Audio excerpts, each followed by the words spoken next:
My name is Jill Coyle, and from years of experience as a divorce attorney, I know for a fact that no one dies from divorce. The experts and I are here to show you how to not only survive, but thrive during the most difficult times. Welcome to another episode of No One Dies from Divorce podcast. I am Jill Coyle, and we have special guests today, Tony and Alisa DiLorenzo. We're so excited to have you with us. Welcome to the show. Oh, thank you for having us. We're honored to be here. Yeah, thank you, Jill. So I saw these guys and I just wanted them to be on our show because I kind of have been following your guys' journey a little bit on Instagram, and I saw, wow, they have a book, and I was like, this is really, really, I think, intricate and very, very specific to what I'm talking about all the time, which is, hey, you're going to be okay. And let's talk about how using a divorce is literally the platform to become a better person going forward, including your relationships. And one of the things I'm always screaming is, hey, you had a bad relationship. That doesn't mean we need to go into another bad relationship. Let's talk about what it means to use this as an example or as a situation that you can learn from and become better. So you guys wrote the book, One Extraordinary Marriage, 6 Pillars of Intimacy. That's what we're going to talk about today. And I really want to just kind of introduce my listeners to you guys, okay? Yeah. Thank you. So they're co-hosts of the top marriage podcast on Apple Podcasts, the One Extraordinary Marriage Show. Tony and Alisa DiLorenzo. See, I wanted to do the accent.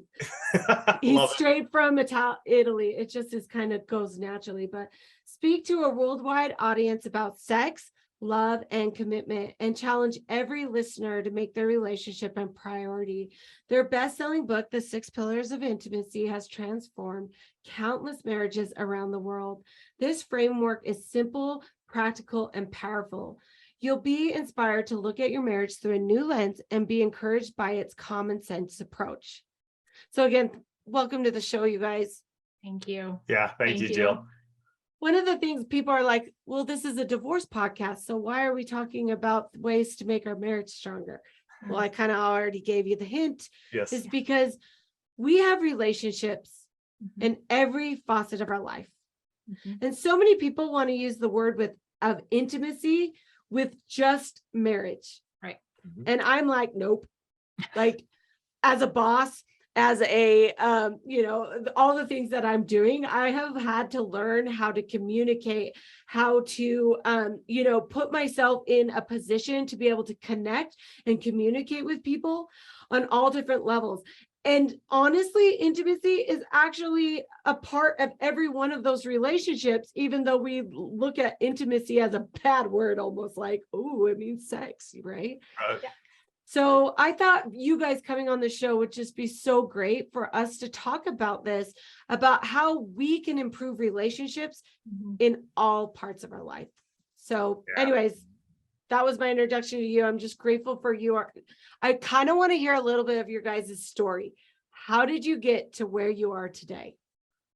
Well, we got married almost 26 years ago. Yeah. We're coming up on that 26th anniversary, and didn't know how to do marriage. We were young. We were 22 and 23 all those years ago, and really just thought it would be easy, right? Like, we loved each other. This shouldn't be that hard. We should be able to figure this out.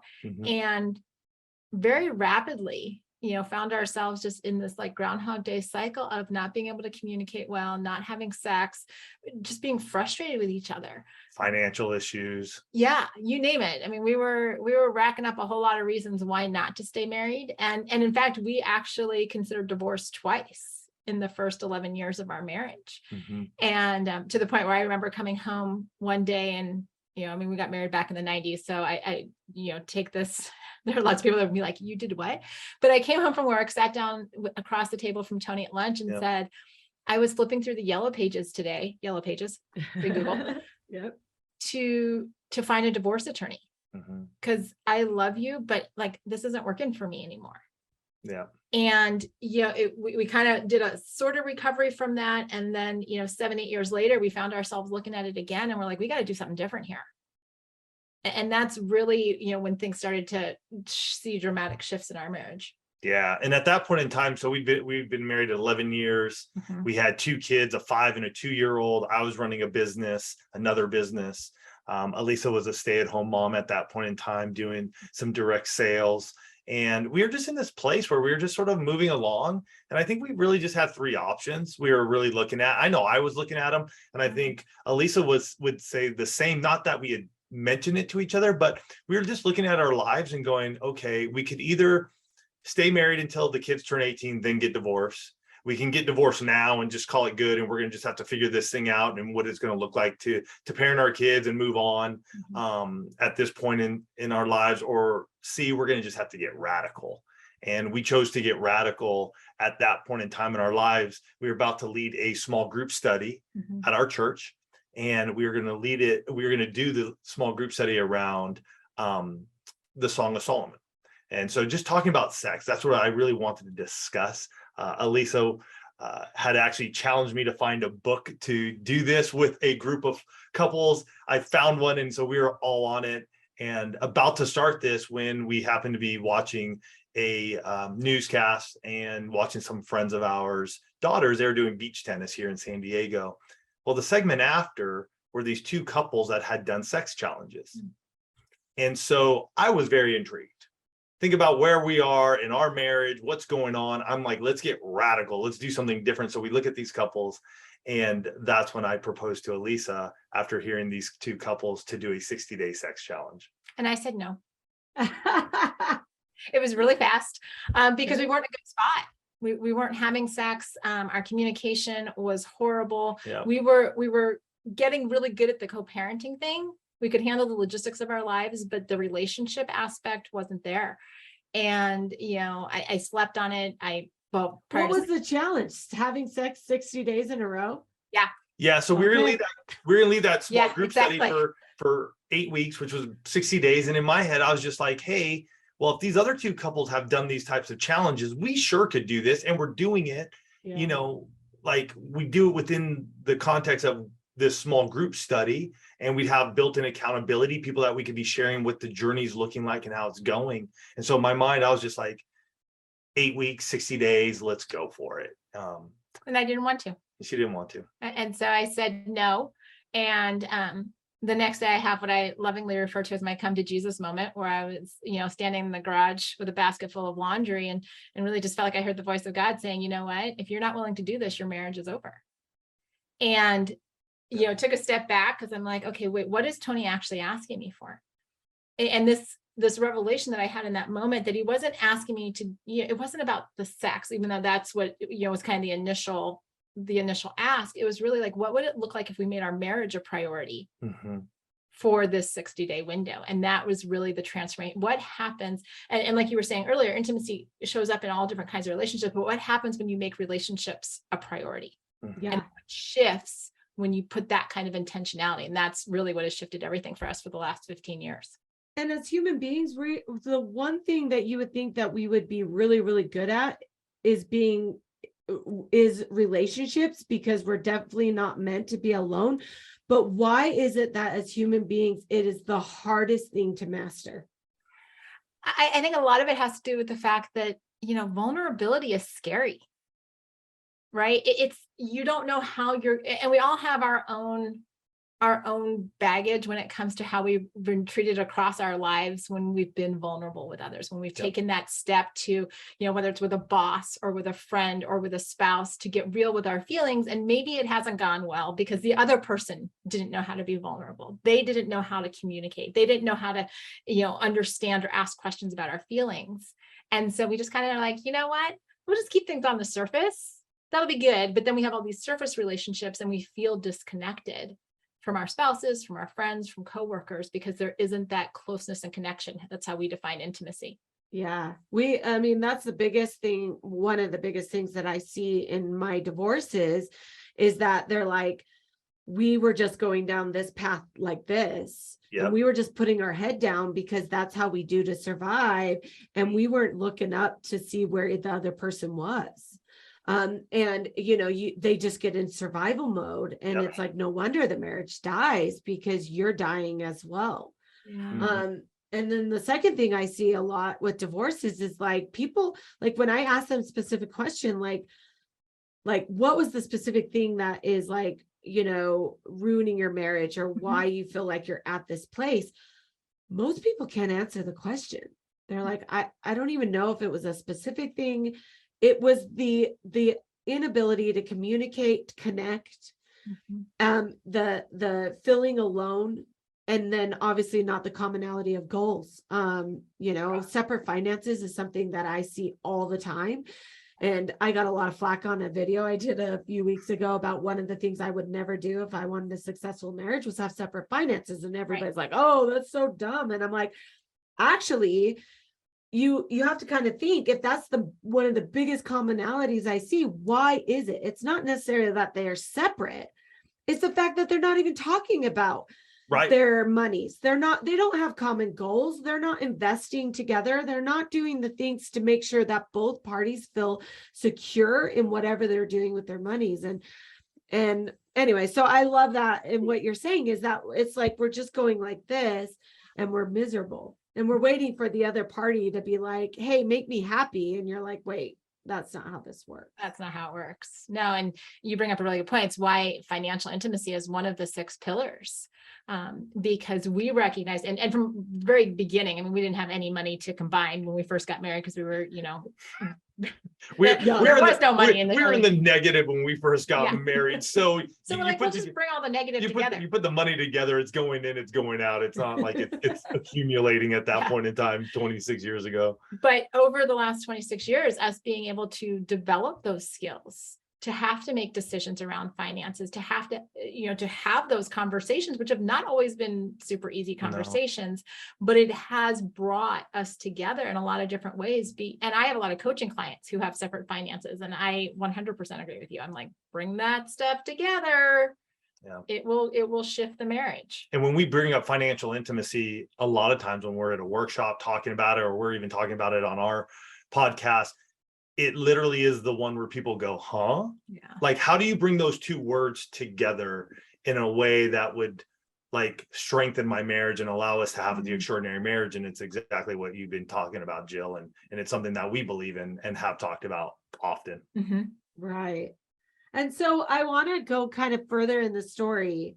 I talk a lot about my personal journey in my book as well, because my husband and I got to year 4 and he left me. And he said, I can't do this anymore. I want a divorce. And, I was left with a lot of anger, like, what the hell? Like, I'm an amazing person and you're going to quit this, like, kind of thing.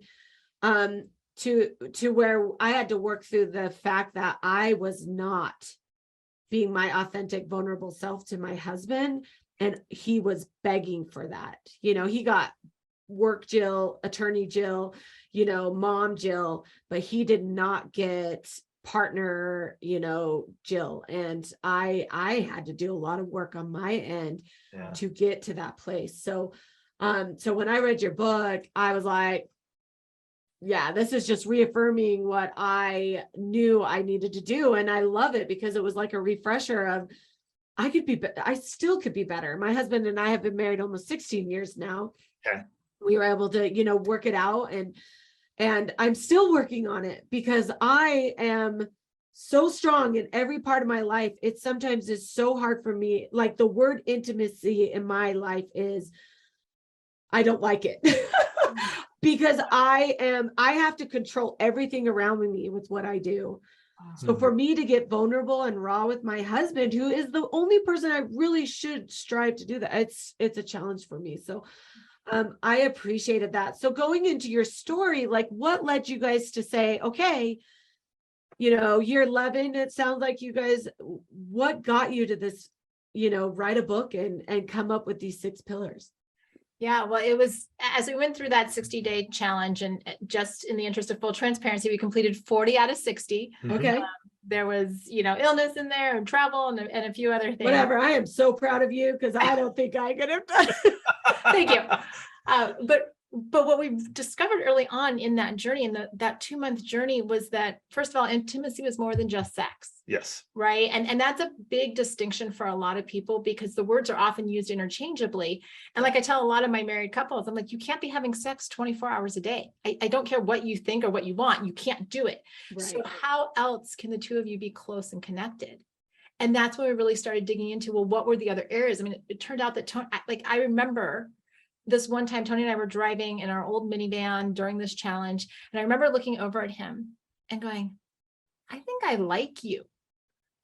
Which sounds like a really weird thing for, a woman who's been married 11 years to her husband to say, but we had gotten so far away from enjoying time together, from laughing together, from doing things together, that all of a sudden, through this intentionality, we began to discover we could have conversations, we could be vulnerable, we could go on dates and have fun. And that's really what started to birth this idea that there were different intimacies that a couple could look at. Not only would it give them, to your point that you made earlier, something to name if things weren't going well in the marriage, but it also gave them something to focus on to strengthen their marriage. Yeah. And that was the origin story kind of behind the book, but it took us, 12 years to write that. 13.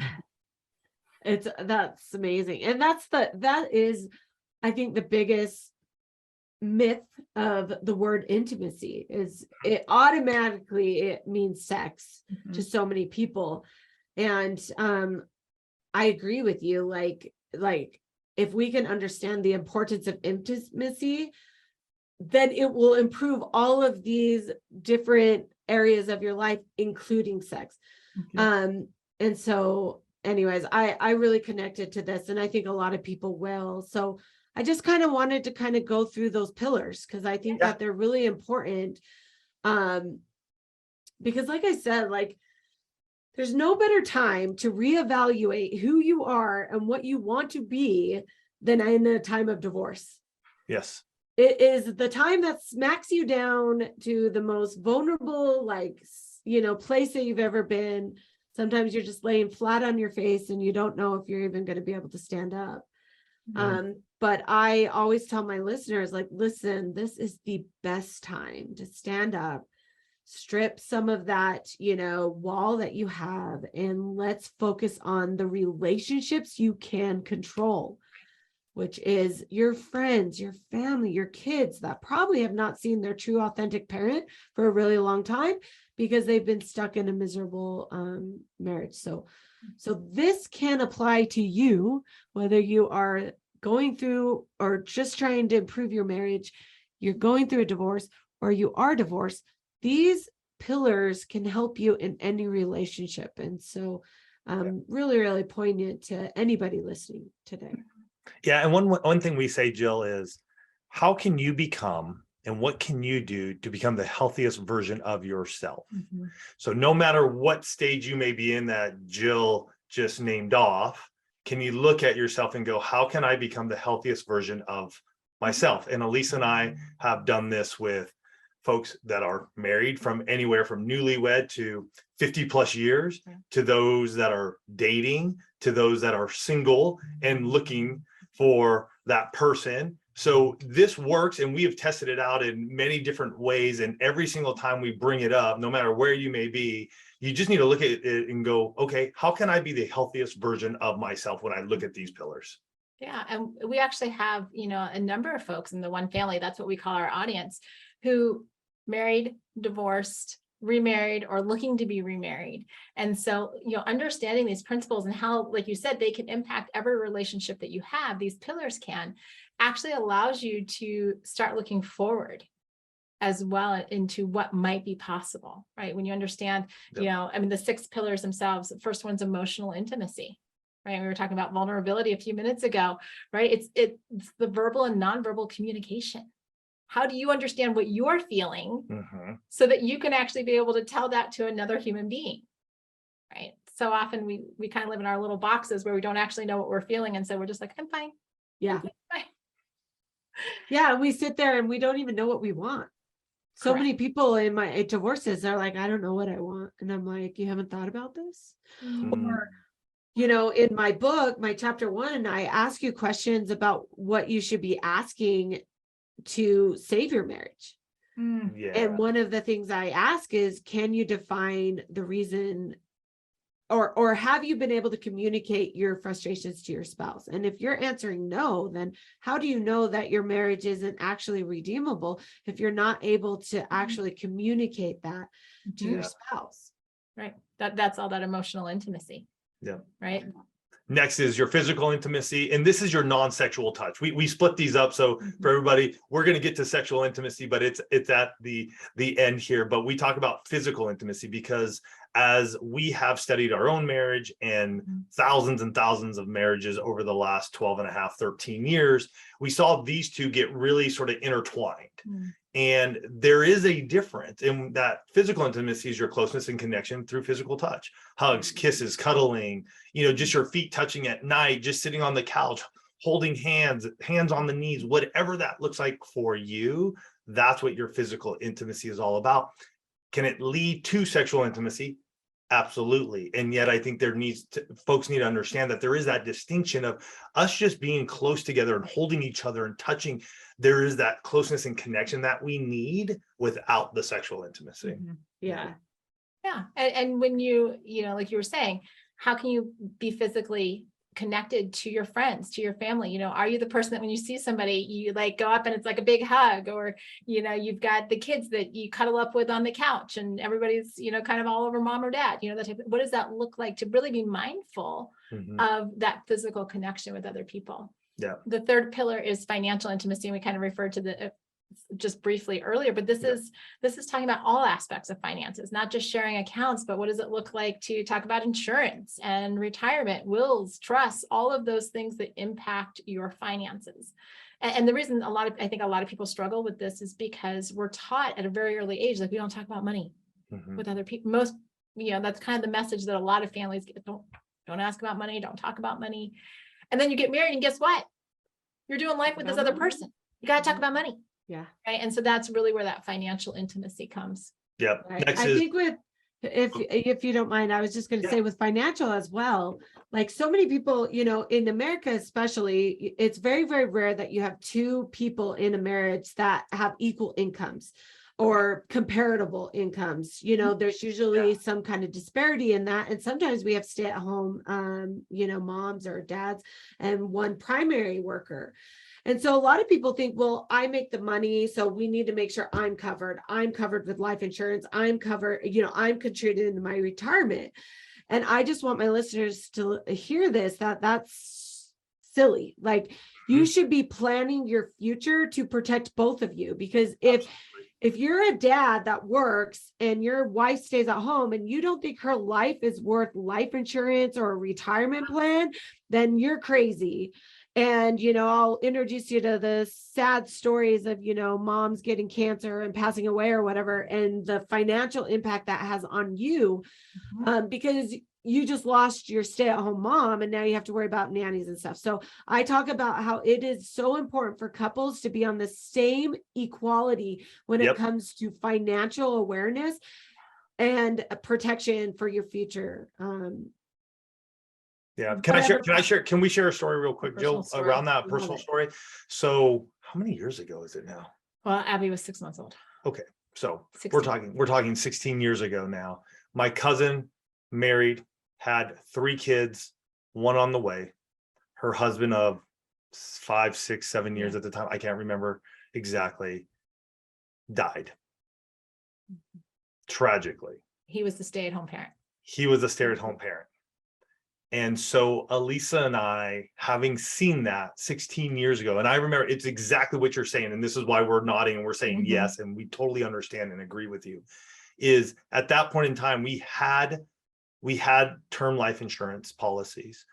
Mine was because of that thinking of, well, I'm bringing in the majority of the income. If I die, then I want to make sure she's protected. And yet we weren't really funding her life insurance policy. We had a policy. I went up after this happened a couple of weeks later. I went up to our insurance agent and I told him, I said, Bruce, we are going to increase our life insurance policies and I want them both equal. And he looked at me and he goes, why would you do that, Tony? And I was just like, this is why, because if in the event Alisa were to pass away and I have a 6-month-old and at the time a 2.5-year-old, I need to make sure that I can take care of them without having to work, because I'm not sure if I'm going to be able to provide and make the income, because I had another business I was running. I don't know if I can do that. And we have had that ever since that day. And absolutely 1000% agree with you on that. Thank you for sharing that. Yeah. Yeah. And I mean, I have a story as well where I have a good friend that her sister-in-law passed away and they had a lot of children, and she just got breast cancer at 39. I mean, tragic. And it ended up taking her life, and they had no life insurance, and that dad has to go to work now to support, and nanny's going to, cost you $40,000, $50,000, $60,000 a year to make sure your kids are taken care of. And it's just, I'm the same way. I just can't express enough how you cannot put a dollar amount on a stay-at-home mom and what they do, or stay-at-home dad, and you guys need to be protecting that. The other thing is retirement contribution. Like, everybody's like, oh, my employer, so I do the, match, and then they have no retirement in their wife's name. And I'm like, why? Like, you both want to retire. You both want to be able to have money working for you. And so it's just important to look at that. I really appreciate that you made that a pillar. Yeah. So thank you. Thank you. Thank you. Like I said, it's one that often gets people scratching their heads, but once they see the vision behind it, really does create a lot of breakthrough for couples. The fourth pillar is spiritual intimacy. And this is all your shared faith practices. What does it look like for the two of you to be able to have discussions around faith, for the two of you to be able to talk about what your faith means to you, or how you're going to engage in it? And, again, this is another one of those pillars where a lot of times faith is a very individual practice. And yet when you marry someone, the two of you are creating a life together. And it really, on our wedding day, the two of us became one. We still maintain our individuality, but what is it that we're creating that is the two of us together, right? The sum of those parts is better. And so that is really where we started to talk about, how do you pray together? How do you worship together? Attend services, serve together. And that really encompasses, so many of the aspects of spiritual intimacy. What is the advice you give people when they're two different faiths? I encounter this a lot as a marriage coach. And it really, it boils down to, how do the two of you respect one another, right? How do you still maintaining those conversations? I mean, this is, the emotional intimacy pillar really is the workhorse. I say that in the book, because how the two of you develop the ability to talk, share feelings, listen to one another, almost a lost art in 2022. How do the two of you discuss it? Because there are lots of marriages of mixed faith, and bringing in that measure of respect, having the conversations around what are we going to do with the kids if we have kids? How are we going to celebrate holidays? And understanding from the get-go, if you have two different faiths, your conversations are going to look a lot different. You are going to be stretched in terms of understanding and cooperation, because it's kind of like keeping the finances separate, right? You've got these two different things going on, and how do we as a couple blaze a path together that demonstrates our love and respect for one another? I love that. Absolutely. Yeah, that's each one of these pillars. I just want to say this too, is they're there.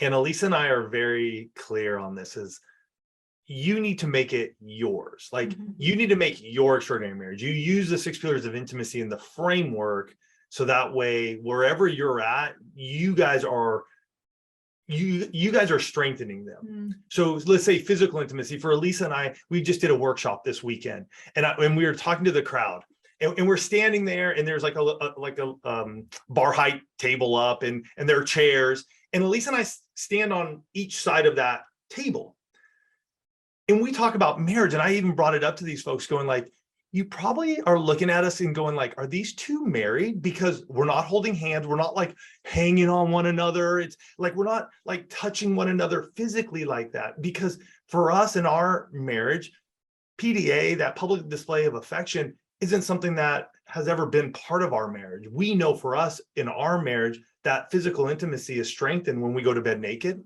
and we cuddle at night. Yeah. And so you take each one and you make it your own to strengthen your marriage. So be it your faith with your spiritual intimacy, or next would be your recreational intimacy. And this is your dates and your activities. This is the fun pillar. This is you guys having those times in those moments where you go, we are going to go have fun. We are going to go laugh together. We're going to do something that just fills us up. And that could range from playing cards when the kids are in bed to going out to an extravagant dinner or anything in between. You could go for a hike, a kayak, you could go skeet shooting, you can go axe throwing. It's whatever brings joy and fun into your marriage. I love that too, because one of the things with my marriage is my husband struggles with social anxiety, which is weird because he's a doctor and shows no anxiety when he's like doing his job and like talking to patients, but like just going out to dinner with somebody he maybe isn't familiar with gives him a lot of angst. And so we've kind of had to like compromise, because I'm a very social person. That's actually, I really love connection like that. But he loves to golf, and he could golf all day long. It's like his mental therapy. And so early on in our marriage, I recognized that I needed to let him golf because it's so good for him. And if I wanted to spend quality time with him, I need to go golf. I'm not a very good golfer. It's not like my big thing that I love to do, but I love seeing my husband's authentic self in what he loves to do. So I go and golf, and it is an amazing time. And because of that, he comes to my dinners that I plan and I put on the calendar, a month in advance, and he, puts himself out there to have a good time. And so that's how we've been able to come down and really take that recreational pillar and make it work for both of us. Is it exactly the way that we would love it? If we could design it ourselves? No, but it's working for us. And it's allowing us to both get a part of something we love and then participate in that with our spouse. So. And you bring up a good point there. Like golfing may not be your number one go-to, but you recognize how important it is to him. And so there's a willingness. And a big part of relationships, and again, whether we're talking work, we're talking friends and family, we're talking marriages, what is your willingness to participate with the other person? And how do you create that space where, yes, you'll go play golf with him, and then he's not as resistant to the dinners. He's not, it still might not be his favorite, but he knows that golf isn't necessarily your number one either. And so both are willing to come together. And that's what creates just that really unique specialness in a relationship. What are we willing to do for the other person? Exactly. Oh, that's beautiful. Yeah. And even for us, Jill, like one of the fun things that we've been doing as our kids have grown older is we'll pull out Monopoly Deal. It's a card game. And most of our dinners now are just Alisa and I, because one is gone and she's typically in sports after school and just doing her thing. And that's really cool. But for us, having that fun, we just pull out cards and we'll just play a card game like during dinner and just hanging out. And it's fun. It just allows us to engage with one another. Yeah. I love that. I really do. Sixth and final pillar. It's the sexual intimacy pillar. Yep.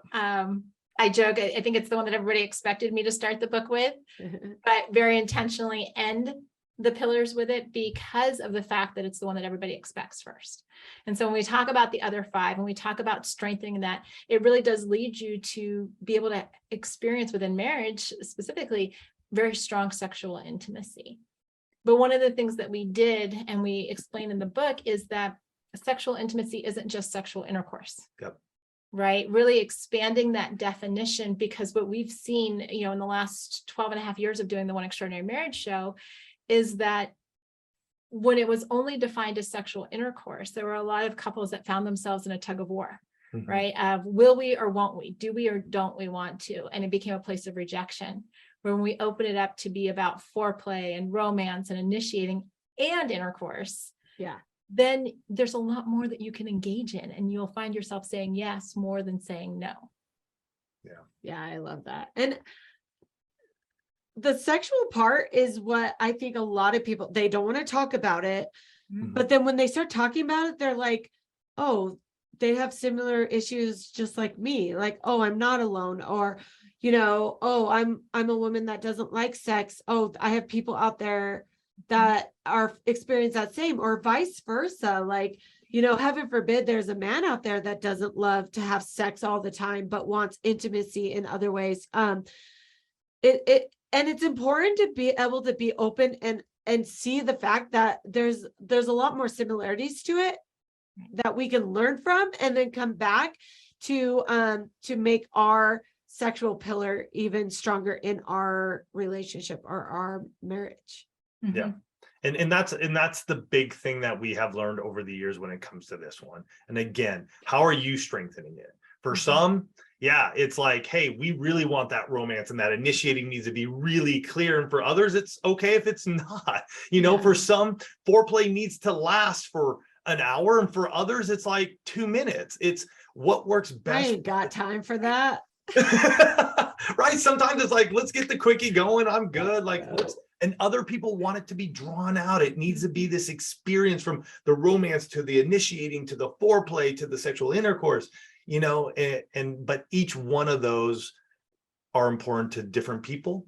As you said, Jill, there are just as many men as women who sometimes will just go like, I'm not interested. We see it all the time. It's a stereotype. It's that it's only the women who are rejecting their husbands or saying no. We see it just as much on the other side. And so it's also speaking to them and going, okay, what does this look like for you? So that way you can strengthen your sexual intimacy with your spouse. Yeah, I love that.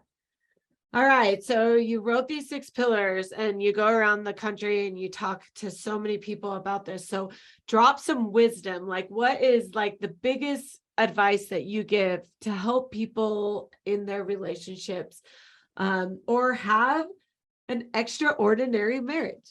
Yeah. 2 things. Go for it. 2 things. Go for it. You got to be intentional, and you got to take action. And intentional is done on purpose. That's the definition of it. If you're going to be intentional, it needs to be done on purpose. You can't just read this book and just pick it up and go, wow, that was a good read, Alisa and Tony. Thanks, Jill, for that interview. Thank you. But how are you going to be intentional with it? Yeah. When Alisa and I did our 60 days of sex challenge, what we learned was that we were being intentional for the first time ever, really, in our marriage around that sexual intimacy, and then emotional intimacy, and it spawned off into those other areas. But we were intentional, and then we had to take action. And we weren't in the best spot. We weren't, like, we were literally so far away from each other. We were probably having, at that point in time, sex maybe once a month, once every 6 weeks. And yet we were willing to take a step in and go, what would happen if we were 1% better today as a married couple, and start taking action? What could happen? And that for us was that 60 days. And we've seen it happen over and over and over for so many couples. Yeah. And I just think, Jill, listening to what you've shared about the couples that come into your office, considering divorce, if they can take that intentional action earlier, like for a lot of couples, it's when it starts to become like, are we drifting? Right? We feel disconnected. Don't wait and just hope and pray that it's going to go away. That's when you need to take that intentional action, so that maybe you don't end up with the Grand Canyon in your marriage. It's just like a little crack in the sidewalk, and you're like, oh, we can do something about that. We've got a crack in our emotional intimacy. We've got a crack in our financial intimacy. Let's take action now when we first sense it, so that it doesn't have to become this big problem that we think we can't overcome. Right. My husband and I have worked so much on our communication, be able to connect with each other, that we know almost immediately now when we get into that circle or that cycle, and we're able to like stop. Yep. We need to have a chat. That's what we call it. And we sit down and we're like, okay, why are we in this situation? Why are we going back into this dance that we know we don't like to be in? And we can figure it out. We can get out of it. And we can grow closer because of it. One of the things I loved about that intent and action too is, love languages is a big thing. I talk about it a lot, but my husband's love language is words of affirmation. My love language is acts of service. Like, you just do the work and we're good to go. Like, I don't want to have to tell you to do the dishes. Just go do the dishes. Then you get me happy. And I'm still not perfect at it by intentionally telling my husband how much I appreciate him, or saying thank you for doing the dishes. because we're so different. And so what I wanted, I guess, get to that is, if you're listening to this, the intent and the action have to continually be there, Yeah. because we never match perfectly on who we're dealing with. And so you have to consistently work on it. And I have to remind myself all the time, Jill, go tell your husband that he did a really good thing with your kids today, because that means a lot to him. And because of that, I intently show up and he sees me. And anyways, I just wanted to get to that. I live by what you said. So it's not easy. 15 years in it, sometimes I forget, and we get in that rut, and I'm like, I don't want to just give you a compliment to give you a compliment, right? And I realized that no, again, we're just going back into those, back spiraling of what we can do. And I need to step forward and realize that I want to meet these pillars on a level, because that's going to bring us closer together. And anyways, you couldn't have said Doesn't matter how many years we've been married. Yeah. All of us will have to be intentional, and we'll have to take action in different ways and in different times. It's a journey. This isn't hey, we got married and we just stopped. We're constantly having to address times when things are going well and when they're not going so well. I mean, Alisa and I have had it many a times. Go listen to the One Extraordinary Marriage show. You will hear us over the last 12 and a half years talk about the great things that have happened in our marriage, and in the tough times, just even like with a parent dying. My dad died 5 years ago, and the emotions that you're feeling and everything that's going on can wreak havoc on the marriage as well, if we are not intentional about it and we take some action around that time frame. Well, it's also recognizing, I mean, you're talking 15, 16 years, we're at 26 years. You're not the same person you were when you got married. Yep. Yeah. Right. We are constantly growing and changing. And so how can you be intentional?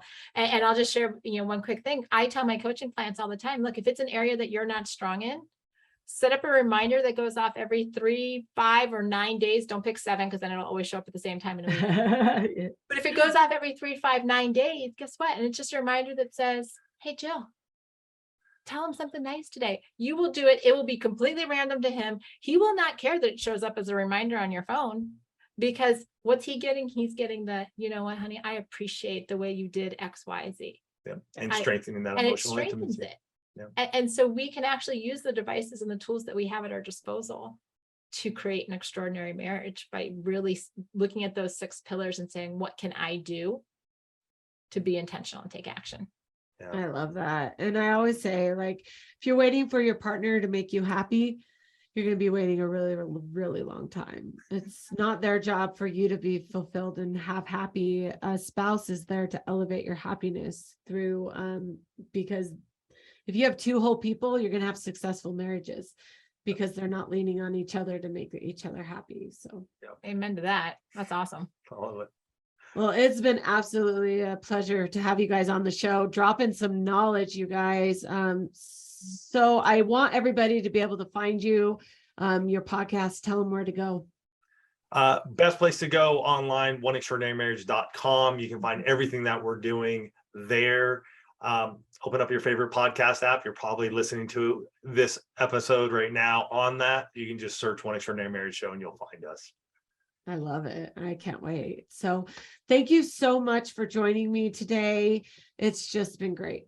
Thanks, Jill. We love the time. Thank you. That is another episode of No One Dies from Divorce. We come every week to give you the best and up-to-date knowledge on how not only can you survive divorce, but thrive through it. Till next time. Bye, guys. Bye, Jill. Bye. Thank you for listening to this episode. If you enjoyed, please subscribe, follow, and share. I'd love to hear your questions and feedback. You can contact me at community@jillcoyle.com. See you next time. I am an attorney, but I am not your attorney. Any advice given on the podcast is general and shall not be construed as legal advice.